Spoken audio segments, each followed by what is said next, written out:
Advocate C K Vidyasagar, ഇവിടെ നമുക്കറിയാം ഒരു കാലഘട്ടത്തിൽ നമ്മുടെ സാമൂഹിക അവസ്ഥ എന്തായിരുന്നുവെന്ന്, അതിനുശേഷം മതസാമുദായിക സംഘടനകൾ ഒരു പരിധിവരെ ശക്തി പ്രാപിച്ച സാഹചര്യമുണ്ടാകുന്നു. സംഘടനാ ബലം കൊണ്ട് ഇന്നിപ്പോൾ NSS ആകട്ടെ, SNDP ആകട്ടെ, ക്രൈസ്തവ സംഘടനകളാകട്ടെ അതിൻ്റെ വലിപ്പം വർദ്ധിച്ചിട്ടുണ്ട് എന്നത് ഒരു വസ്തുത തന്നെയാണ്. പക്ഷേ ഈ വോട്ടർമാരെ സ്വാധീനിക്കുന്ന തരത്തിലേക്ക് ഇത്തരം സാമുദായിക നേതാക്കൾക്ക് ഇപ്പോൾ കാര്യമായ ഇടപെടൽ നടത്താൻ പറ്റുന്ന ഒരു സാഹചര്യമുണ്ടോ താങ്കളുടെ നിഗമനത്തിൽ?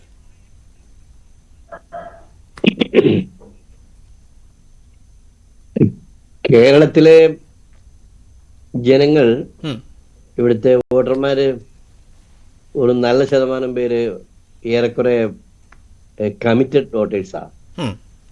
രാഷ്ട്രീയ ആശയങ്ങളെയൊക്കെ മുറുകെ പിടിക്കുന്ന, അതനുസരിച്ചിട്ട് അവരുടെ വോട്ടുകൾ വിനിയോഗിക്കുന്ന ഒരു നല്ല സെഗ്മെന്റാണ് നമ്മുടെ പൊളിറ്റി. അപ്പൊ അവിടെ ഈ മതസാമുദായിക നേതാക്കൾക്കൊക്കെ ചെലുത്താൻ കഴിയുന്ന സ്വാധീനം എന്ന് പറയുന്നത് വളരെ പെരിഫറലാണ്, വളരെ മാർജിനലാണെന്നാണ് എനിക്ക് ഇതുവരെയുള്ള അനുഭവങ്ങൾ കാണിക്കുന്നത്. അങ്ങനെയാണ്. അതിന്റെ ഏറ്റവും നല്ല എക്സാമ്പിൾ ആണ് ഇപ്പോ BDJS എന്ന് പറഞ്ഞ് ഇവിടെ ഈഴവ സമുദായത്തിന്റെ പാർട്ടി ആയിട്ട് മിസ്റ്റർ നടേശനും മിസ്റ്റർ തുഷാർ വെള്ളാപ്പള്ളിയും എല്ലാം ചേർന്ന് ഇവിടെ വലിയ ആരവം ഉയർത്തി ഹെലികോപ്റ്ററിൽ പൊടിപാറിച്ചുകൊണ്ട് കേരളത്തിൽ അങ്ങോട്ടും ഇങ്ങോട്ടും ഒത്തിരി ഓടിയില്ലേ.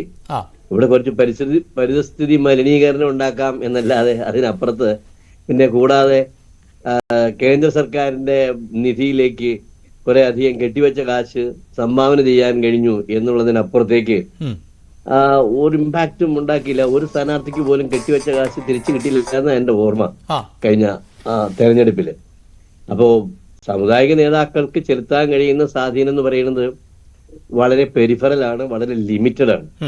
അതിനപ്പുറത്തേക്ക് പക്ഷേ എന്തെങ്കിലും ഒരു കോർ ഇഷ്യൂ അതാണ് അതിന്റെ പ്രധാനം.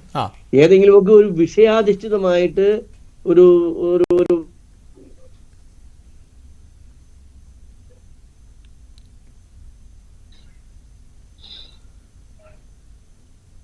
ഞാൻ താങ്കളിലേക്ക് വരാം. ശ്രീ നാരായണ നമ്പൂതിരി, അത് തന്നെയാണ്, അതായത് ശ്രീ വിദ്യാസാഗർ സൂചിപ്പിച്ച ഒന്ന്, നിലവിൽ ഇത്തരം സാമുദായിക അപ്പോ അവരുടേതായിട്ട് ഒരളവിൽ ഒരു സ്ഥിതി ഉണ്ടായേക്കാം.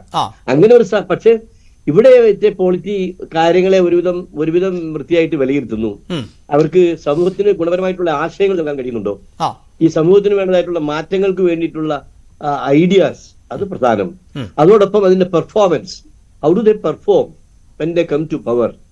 ഇങ്ങനെയുള്ള കാര്യങ്ങളെ സംബന്ധിച്ചിട്ടൊക്കെയുള്ള ഒരു വിലയിരുത്തൽ നല്ലപോലെ നടത്താൻ കഴിയുന്ന ഒരു സമൂഹമായിട്ട് കേരള സമൂഹം മാറിയിട്ടുണ്ടെന്നാണ് എനിക്ക് തോന്നുന്നത്. അപ്പൊ അങ്ങനെയുള്ള സമൂഹത്തില് ഈ മത സാമുദായിക നേതാക്കൾക്ക് അവരുടേതായിട്ടുള്ള ചില കാര്യങ്ങള് സമൂഹത്തിന്റെ അവരുടെ വിഭാഗങ്ങളുടെ ഒക്കെ മനസ്സിലേക്ക് കടത്തിവിടാനായിട്ട് സാധിക്കും. അതിനെ വിലയിരുത്താൻ പറയാം. അതല്ലാതെ അതിനപ്പുറത്തേക്ക് അന്ധമായിട്ട് അതിനെ പുറകെ പോകുന്ന ഒരു സ്ഥിതി കേരളത്തിൽ ഇതുവരെ കണ്ടിട്ടില്ല. അപ്പോഴും ഒരു സംശയം ശ്രീ സി കെ വിദ്യാസാഗർ, ഇവിടെ നമുക്കറിയാം കേരളത്തിന്റെ ജനസംഖ്യ പരിശോധിച്ചാലും അതിൽ ഭൂരിഭാഗം വരുന്നത് ഹൈന്ദവ വിഭാഗമാണെന്നത് താങ്കൾക്കറിയാം. അതിൽ തന്നെ ഇപ്പോൾ SNDP പോലെയുള്ള മതസാമുദായിക വിഭാഗങ്ങൾക്കാണ് ഏറ്റവും കൂടുതൽ വോട്ടു സ്വാധീനം ഉള്ളത്. അതിൽ തന്നെ താങ്കൾ സൂചിപ്പിച്ചു കഴിഞ്ഞു, BDJS രൂപീകരിച്ചുവെങ്കിലും ഒരു സ്വാധീനവും ചെലുത്താൻ പറ്റിയിരുന്നില്ല എന്നുള്ളത്.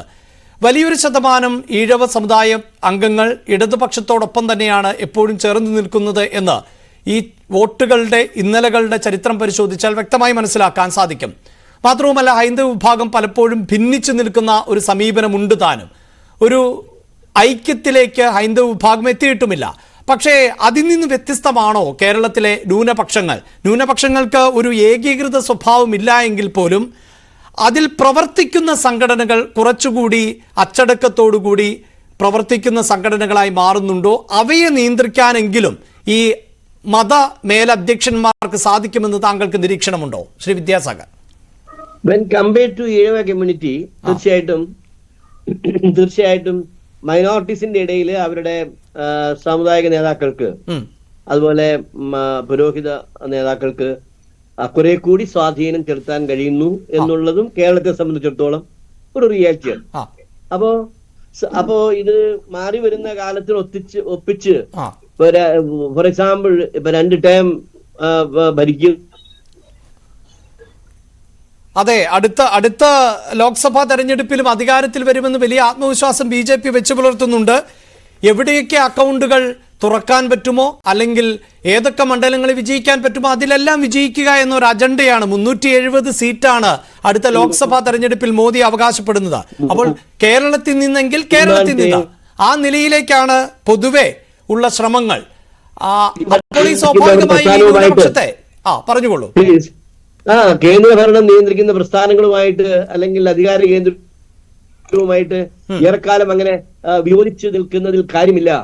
ബിക്കോസ് രാജ്യത്തിന്റെ അധികാരം കൈയാളുന്ന രാഷ്ട്രീയ പ്രസ്ഥാനമായിട്ടും നേതാക്കളുമായിട്ടും ഒക്കെ നല്ല സൗഹൃദങ്ങളും നല്ല ബന്ധങ്ങളും ഒക്കെ ഉണ്ടായാൽ മാത്രമേ നമ്മുടെ സമൂഹത്തിന് പ്രയോജനം ഉണ്ടാവുകയുള്ളൂ എന്ന രീതിയിലുള്ള ആശയത്തെ ഒരു അളവ് വരെ ഈ പുരോഹിതന്മാർക്ക് അവരുടെ ഇടയിലേക്ക് കടത്തിവിടാൻ, അവരുടെ ജനവിഭാഗത്തിന്റെ ഇടയിലേക്ക് കടത്തിവിടാനായിട്ട് ഒരു പക്ഷെ സാധിച്ചേക്കാം. പക്ഷേ ആ സൗഹൃദവും വോട്ടും രണ്ടും രണ്ടല്ലേ? ഈ സൗഹൃദമാണല്ലോ പതുക്കെ വോട്ടിലേക്ക്, സൗഹൃദത്തിലാണല്ലോ പതുക്കെ വോട്ടിലേക്ക് മാറുന്നത്. ശരി, ഈ സൗഹൃദത്തിലൂടെ വോട്ടിലേക്ക് ഒരു ഐ തിങ്ക് കുറെയെല്ലാം സ്വാധീനം ചെലുത്താനായിട്ട് കഴിയും. പുരോഹിതന്മാർക്ക് സ്വാധീനം ചെലുത്താനായിട്ട് കഴിയും.